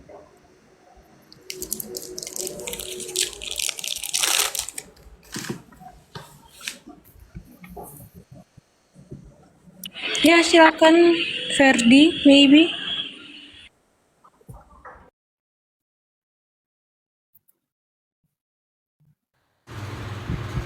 Ya baik, selamat malam Romo.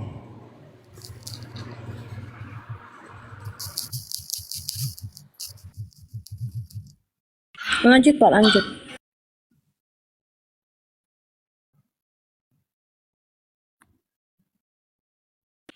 Luar biasa.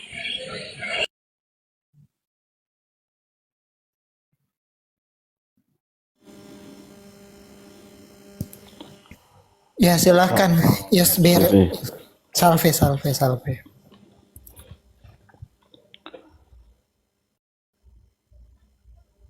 Silahkan, Paman.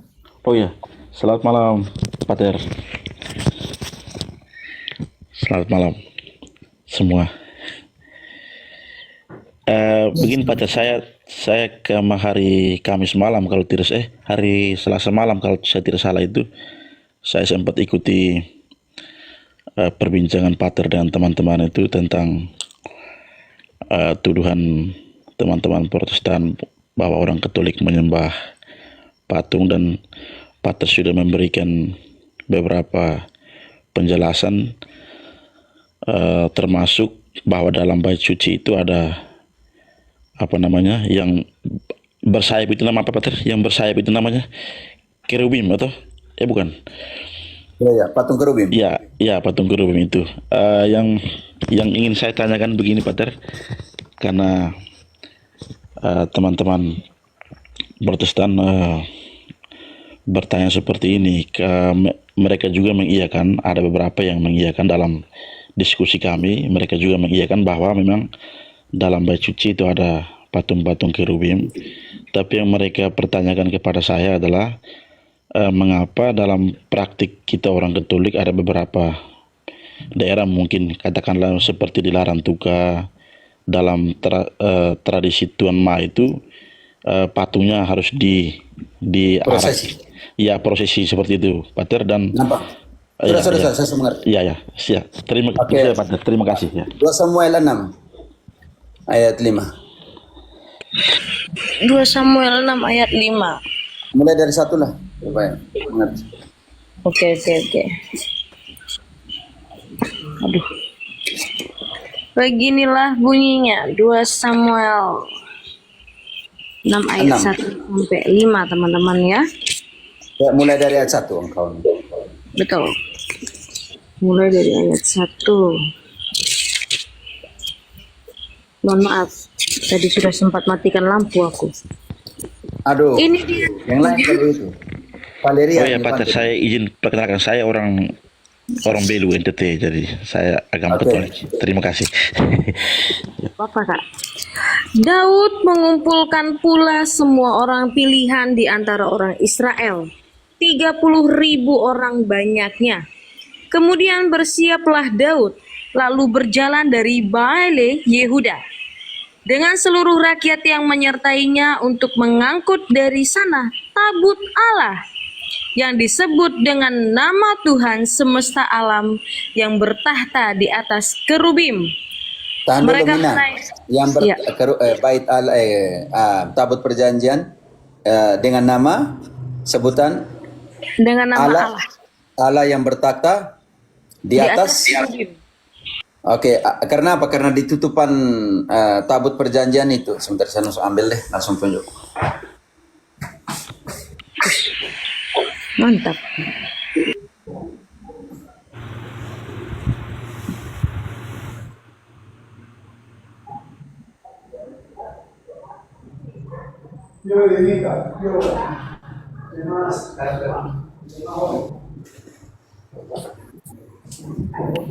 Iya.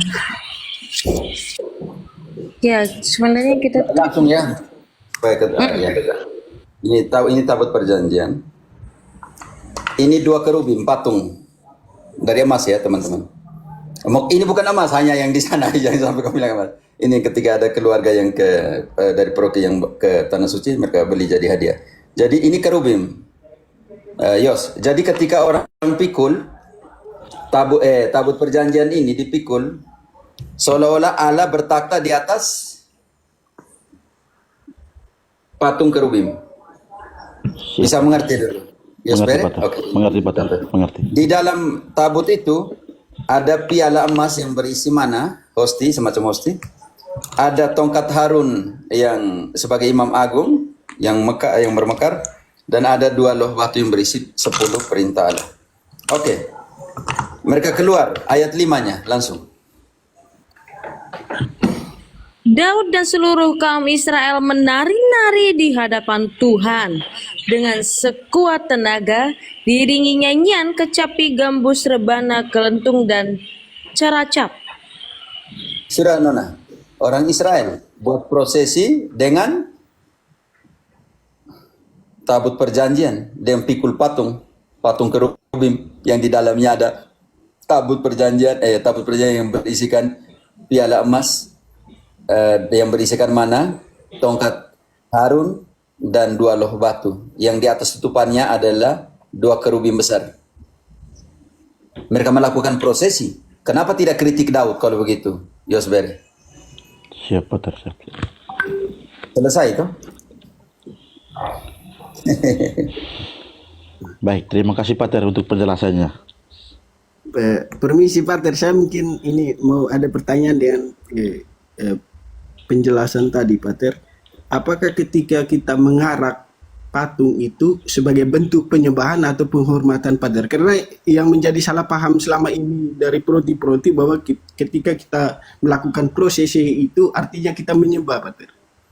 Mungkin Orang Papua pikul uskup itu mereka menyembah, menganggap dia sebagai Tuhan. tidak Pater. Engkau pikul kopo anak jadi Tuhan. Itu betul. Kalau engkau pikul pisang, itu kau menyembah pisang. Makanya itu sangat berbeda. Penyembahan dia membutuhkan 3 hal: altar, imam, dan persembahan. Betul. Selain itu Korban. bukan penyembahan. Karena adorasi, penyembahan latria yang sesungguhnya itu ada imam, ada altar, dan ada korban. Itulah penyembahan, itulah adorasi. Tidak mungkin istrinya pikul dia punya, suami pikul dia punya istri, karena sakit atau mau ke kamar bilang saya menyembah sapu istri. Tidak bisa kah? Karena saya cium sapu istri berarti istri sapu Tuhan Allah. Ada mereka yang dapat uang 100.000, aduh senangnya dia cium uang, berarti uang itu dia punya Tuhan Allah.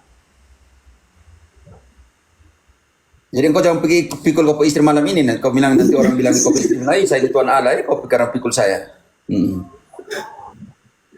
Makanya itu Pater, mereka tidak bisa membedakan bagaimana Engkau ini di mana ini anak yang hilang ini? Berarti hati-hati. Kau jangan pikul kau punya calon nanti besok-besok nanti kau calon bilang saya di penyembahan berhala. Tadi siang saya baru pikul tas ya. Iya, berarti kau sama berhala tas. Susah lagi. Pusing pala aku. Tiap hari aku pikul tas soalnya. Pikul tasnya tamu cekin. Itu jadi soal juga ya. Aduh. Ini Pater, saya boleh tanya lagi Pater kok? Iya Yos, silakan. Nanti kan memang kemarin yang live di hari Selasa malam itu saya sempat tanya tapi belum dijawab. Ini saya mohon penjelasan dari Pater tentang ajaran predestinasi dan double predestinasi itu Pater. Terima kasih. Kacu pembagian, kacu kau ambil alih ya. Kacu capek dari tadi. Mau pertanyaannya gimana? Tolong dulu. Predestinasi Calvin punya. Ya.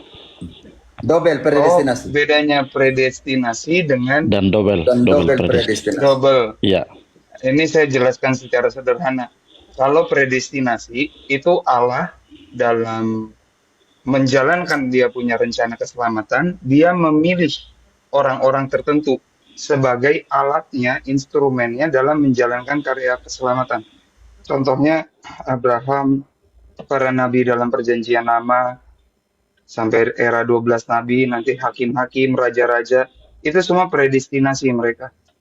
Kalau mau secara sederhana. Di era perjanjian baru, ke-12 rasul, ya, nanti puncaknya Bunda Maria. Bunda Maria. Sengaja saya dari yang paling bawah dulu ya. Iya, ya. Harap diperhatikan. Jadi penghormatannya begitu memang dalam Katolik. Nah, kalau double predestinasi, prinsip yang berlaku secara partikular atau secara khusus ini, dia terapkan secara umum. Ini kesalahan pertama dalam double predestinasi. Nah, terus kesalahan kedua dalam double predestinasi, dia langsung lompat predestinasi itu berbicara mengenai salvation atau keselamatannya. Padahal predestinasi itu, tadi harap diperhatikan ya definisi saya di awal. Allah memilih orang-orang tertentu dalam rangka menjalankan rencananya. Jadi belum sampai pada titik finalitas keselamatan. Karena finalitas keselamatan itu harus melalui penghakiman terakhir. Penghakiman surgawi yang nanti tercermin di Matius 25 ya. Yang ada kambing dan domba itu. Nah itu baru penghakimannya. Nah Jadi yang dimaksud double 2 kali predestinasi udah mulai jelas ya. Kenapa dikatakan double atau 2 kali? Iya, iya, iya. Ya, keterpilihannya, terus keselamatannya langsung digeneralisasi di awal. Ini makanya dinamakan double. Double ya. Kalau kesalahan ini berakar dari salah membaca sebenarnya. Langsung saya tembak ya. Jadi salah satu buku dari Santo Agustinus dari Hippo itu memang judulnya Predestinations of the Saints. Nah, kalau dibaca buku ini Predestinations of the Saints, memang Santo Agustinus menjelaskan seperti yang tadi saya jelaskan secara singkat, bagaimana Allah memilih orang-orang tertentu dalam menjalankan karya keselamatannya. Keselamatan ya.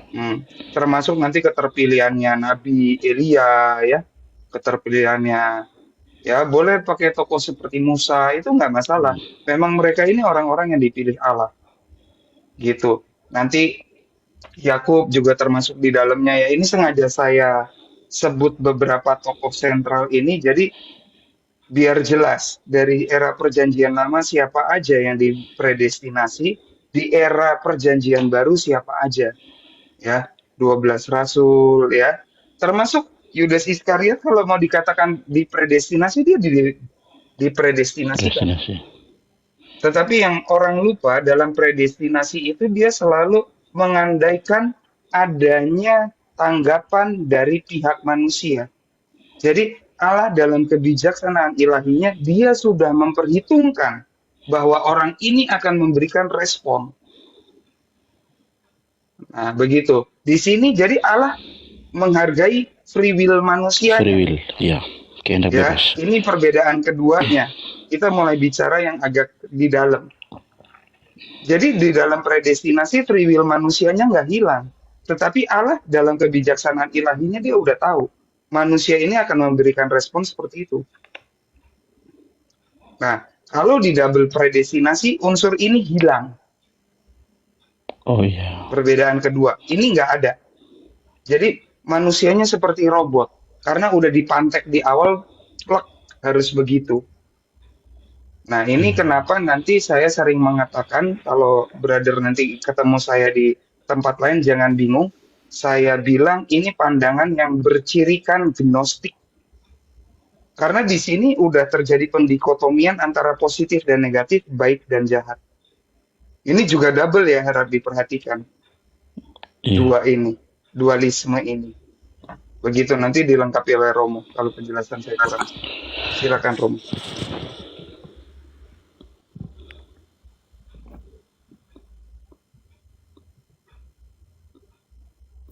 Pater, buka mute dulu Pater.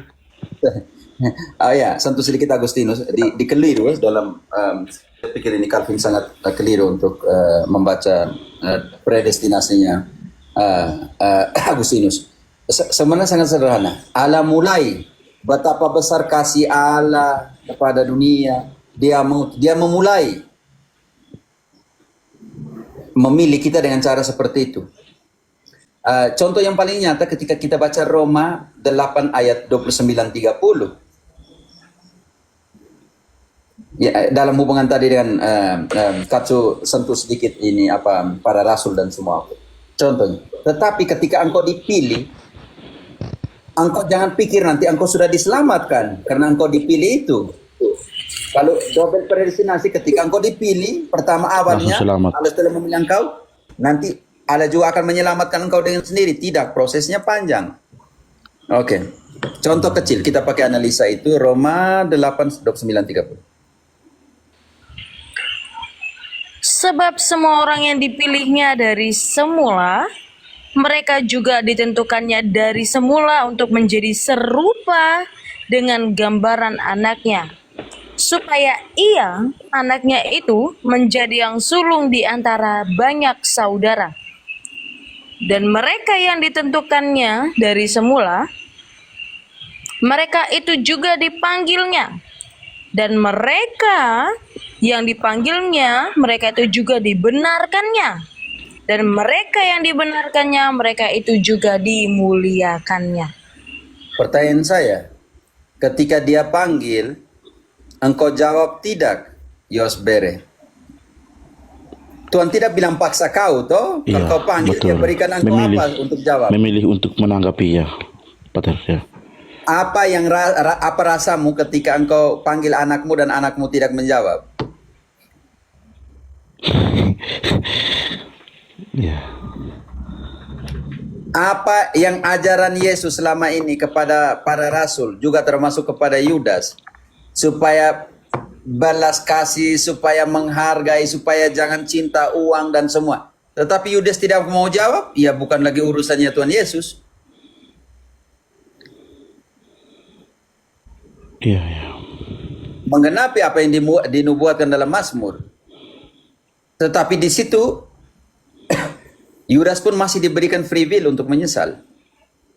Ini loh, kalau memang Yudas itu sudah ada double predestinasinya, ditentukan untuk jual Yesus dan ditentukan untuk mati, tetapi kenapa Yudas menyesal? Di dalam Matius 27 ayat 3 sampai 5, Mina. Di situ katakan Yudas menyesali. Yudas mengatakan, saya telah berdosa. Ngapain kalau sudah double predestinasi untuk jual Yesus, dobelnya? Engkau akan seperti itu ya, buat apa kau menyesal lagi? Karena ketika mengatakan Yudas menyesal, sudah masuk kepada free will-nya untuk mempertimbangkan tidak baik dan baik perbuatannya. Silakan Mina. Matius 27 ayat berapa tadi, Ren? Ayat 3 sampai 5. Baik. Pada waktu Yudas yang menyerahkan, lihat bahwa Yesus telah dijatuhi hukuman mati. Menyesallah ia. Oke, tahan dulu, Lalu Mina. Kata, Mina. Menyesalah iya. Katsu sudah jelas, sangat jelas.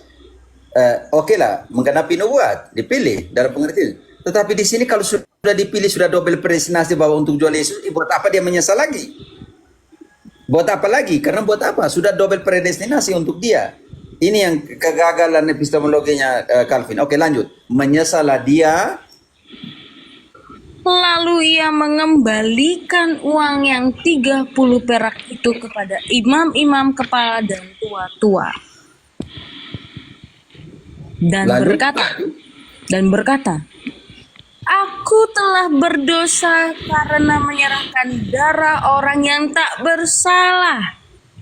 Sampai di aku telah berdosa menyerahkan orang yang tidak bersalah. Sekarang ayat 5. Dia sudah sampai tahap penyesalan ini. Hanya dengan free will-nya dia ambil apa? Pulang ke Yesus untuk minta ampun, minta maaf, atau dia bunuh diri, ayat 5-nya. Maka ia pun melemparkan uang perak itu ke dalam bait suci, lalu pergi dari situ dan menggantung diri.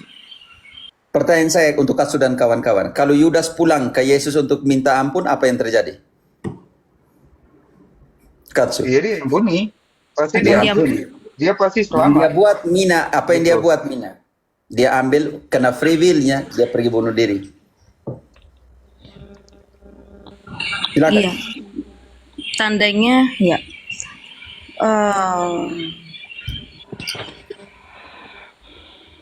Karena itu kita harus berjuang, kerjakanlah keselamatanmu. Ayatnya Ayu. Karena itu kita semua harus berjuang untuk menaruh pengharapan. Oke, kalau memang keselamatan destinasinya itu hanya untuk sebagian orang, maka di sini apa kata Paulus dalam 1 Timotius 4 ayat 10? 1 Timotius 4 ayat 10. Beginilah bunyinya. Itulah sebabnya kita berjerih payah dan berjuang, karena kita menaruh pengharapan kita kepada Allah yang hidup, juru selamat semua manusia, terutama mereka yang percaya. Artinya terutama mereka yang percaya ini harus berjuang lebih atau tidak? Itu tanggung jawab besar. Patsu, itu tanggung jawab besar. Karena itu kita harus berjuang dan berusaha menaruh pengharapan kepada Kristus penyelamat semua manusia, terutama mereka yang percaya. Mereka yang percaya ini harus lebih gigih berjuang dan berusaha atau tidak? Ya harus. Harus, sangat jelas. Konsekuensinya Kebebasan harus. free will-mu disandingkan dengan tanggung jawabmu.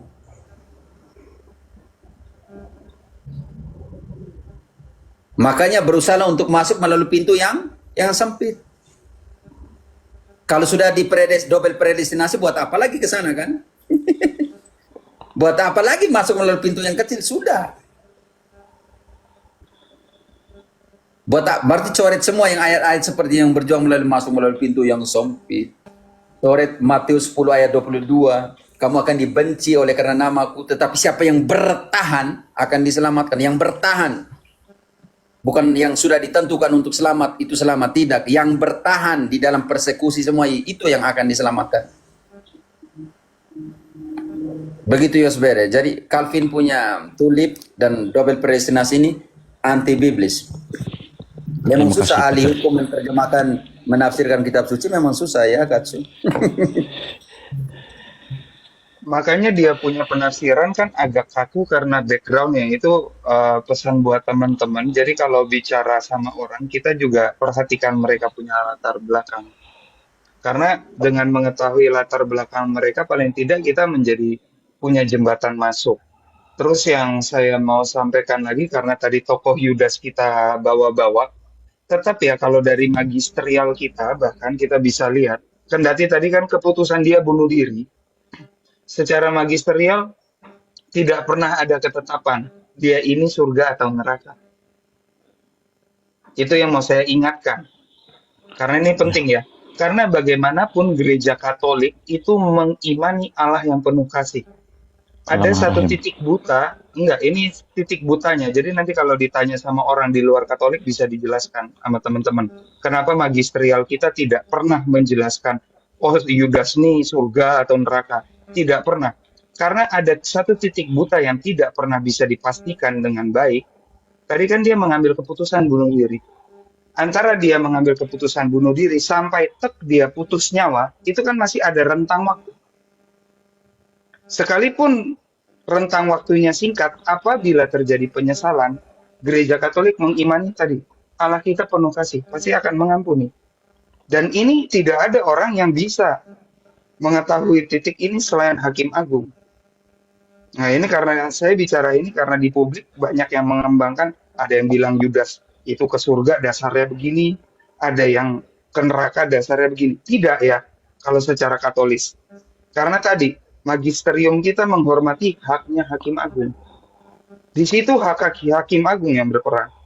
Sekelas Paus pun tidak pernah ada, sejauh penelusuran saya baca buku Orang Kudus pun, tidak pernah ada yang bicara Yudas ini posisinya di mana. Itu aja tambahan dari saya.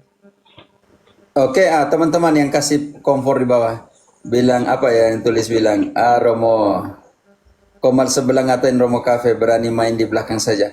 Saya tidak terlalu rendah untuk pergi kunjung orang yang tidak punya otoritas pengajaran. Ngapain? Ya itu, maksudnya, tidak apa biar panas-panasan di sana tidak apa, santai saja. Ini gereja mula-mula gereja Katolik sampai sekarang ya.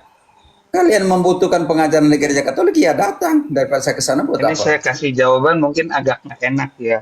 Sekarang saya kasih analogi begini ya. Ibaratnya kita semua nih anak kuliahan ya teman-teman. Terus ada anak TK datang sama kita. Teman-teman yang di posisi anak kuliahan mau ribut sama anak TK? Saya tanya. Ada yang mau ribut sama anak TK sebagai orang kuliahan? Aduh, jangan merendahkan level lah. Nah, gitu ya. Sedikit lah jadi Katolik lah.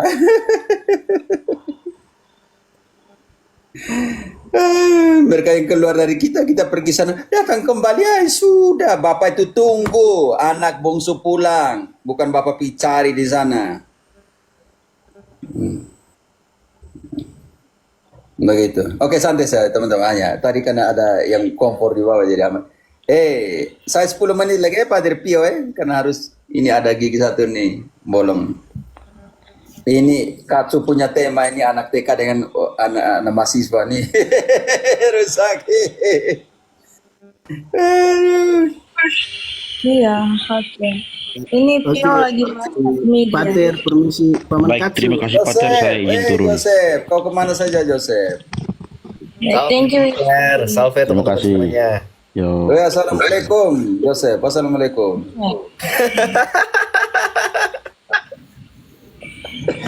Mau kasih panas kan Yosef? Jangan jangan kesian Pio nanti.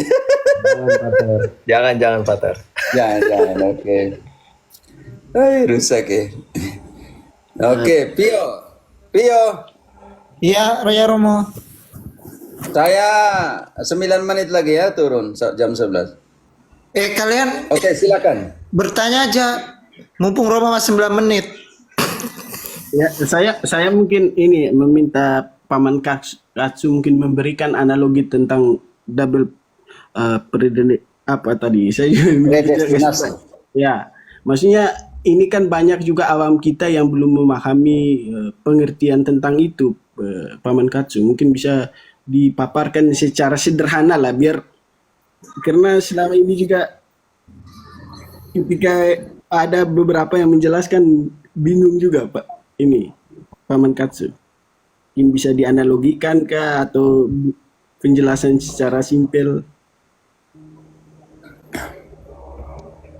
Pas ada tamu check-in, jadi saya kasih paling simpel. Jadi kalau double predestinasi itu gampangnya begini. Ketika Allah menciptakan manusia, ingat ya, kita diciptakan awalnya patung tanah liat. Ya. Nah, ketika Allah sambil menghembuskan napas, kalau double predestinasi, lu selamat, lu nggak selamat, gitu. Itu double predestinasi. Ya.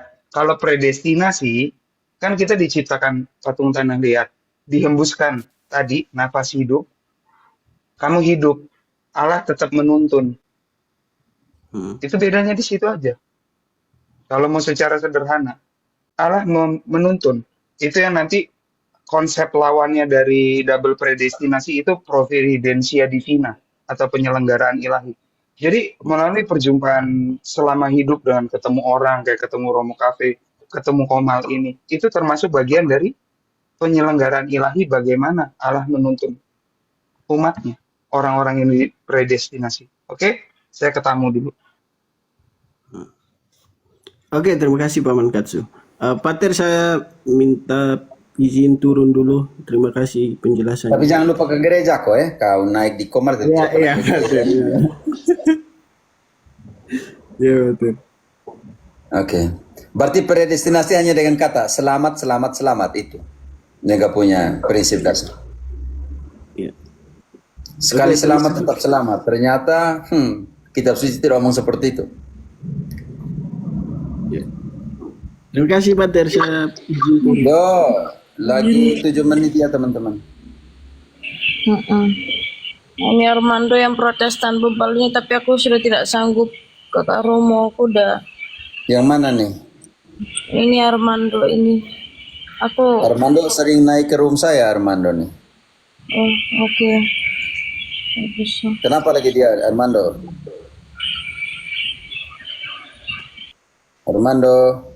Malam Romo. Yo, Bapak Armando, silakan. Alfi. Yo. Romo, Tapi Armando Katolik, kau Amina. Armando Katolik. Katolik atau Protestan ini? Katolik. Engkau yang mana dulu, Armando? Yang dari Ambon Romo. Ya, Katolik dia. Oke. Kalau orang Muslim. Yo, Armando. Romo, gini. Beberapa hari ini kan saya temui ada perdebatan itu tentang SSPX. Saya juga belum paham sebenarnya apa itu SSPX. Ada perdebatan antara internal kita sendiri tentang itu. Nah ini saya mau tanyakan. Nanti saya jelaskan secara internal dulu. Saya tidak jelaskan di Komal di sini. Oh ya baik, Romo. Ya. Lebih dari situ harus selesaikan persoalan di balik semuanya itu, oke? Iya, Romo, baik. Tidak mau lihat Protestan nonton kita berkelahi antara kita. Oke. Iya. Berjuang jawab pertanyaan semua Protestan, agama-agama lain, lalu kita berantem. Iya, Romo. Kenapa dulu? Dan saya tidak mau kotori roomnya Padre Pio di sini. Iya Romo, udah selesai kumaki kemarin. Oke. Pokoknya tetap ada prinsip. 3 pilar iman, kitab suci, magisterium dan tradisi, itu saja. Oh iya. Baik Romo, terima kasih. Saya mau tanya itu aja. Oke. Yuk. Nah, silakan Marcelino. Seti. Bentar. Romo, dan kan aku izin dulu ya, mau istirahat. Ya saya juga 4 menit hari ini ada lowong sih, ini harus dipergi cek. Astaga Tuhan. Romo. Oke. Yuk.